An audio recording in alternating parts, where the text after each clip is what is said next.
Hello everyone and welcome back to Destiny. We are on the cusp of E3, which always gets me pumped and makes me want to play a lot of video games. Luckily this week we have some great reasons to jump back into the world of Destiny with the return of the Iron Banner, and with my crippling completionist nature, I can't miss out. So let's jump in and talk about everything we have to look forward to this week.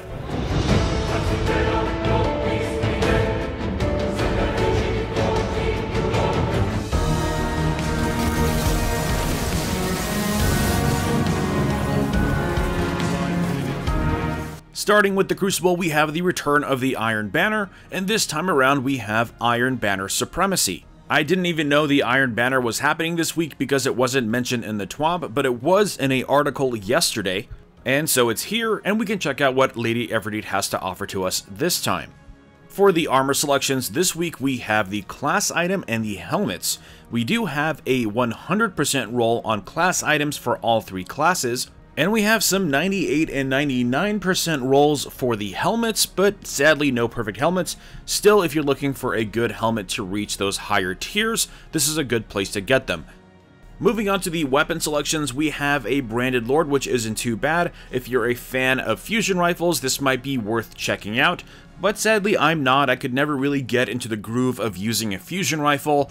I'll probably reapproach them in Destiny 2, but I have to say it's going to be even harder now since all the specials and heavies are grouped up into power weapons. But anyways, moving on, the next weapon available is the Distance Star Scout Rifle. This one I absolutely love, and the one available from Everdeen herself is pretty fantastic. It features all of the Iron Banner scopes I love, and then we have a choice between Perfect Balance and Hand-Laid Stock, and then a choice between Full Auto and High Caliber rounds, and then finally a choice between Hidden Hand and Icarus.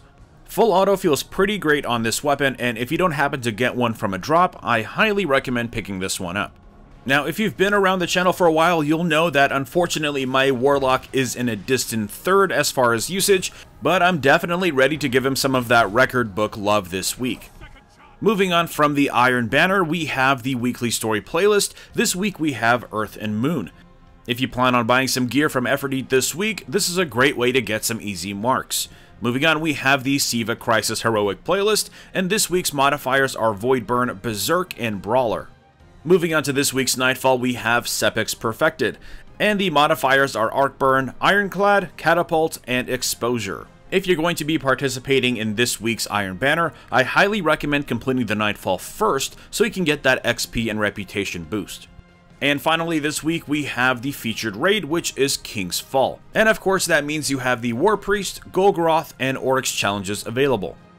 Lastly, I wanted to mention that we finally have regular old Rumble available, so if you still need to complete the 10,000 points for the record book, you can do it easily in 4 to 5 games.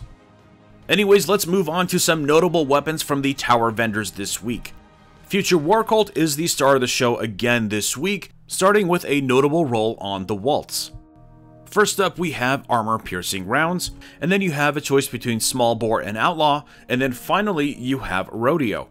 But the real star of the show is this week's The Wounded. We start with a selection of some great sights, and then we have a choice between high caliber rounds and quick draw, a choice between Small Bore and Outlaw, and then finally Firefly. So last week we had a mini Fatebringer with the Whale, and this week we have it in Scout Rifle form. I'm definitely going to be picking it up and playing around with it. Another notable weapon is the Vanguard's Parthian Shot. We have Outlaw and Partial Refund, and then a choice between Braced Frame and Rifled Barrel, and finally we have Headseeker. I'm very tempted to pick this up and take it into the Crucible, so let me know if you've already done it and how it plays. And that brings us to the end of the weekly rituals. For me, this week I'm going to be playing a lot of Iron Banner Supremacy and working on my Warlock's record book. What are you going to be doing this week? Let me know in the comments below. Drop a like if you enjoyed this video and subscribe for more Destiny content. And I will see you all next time.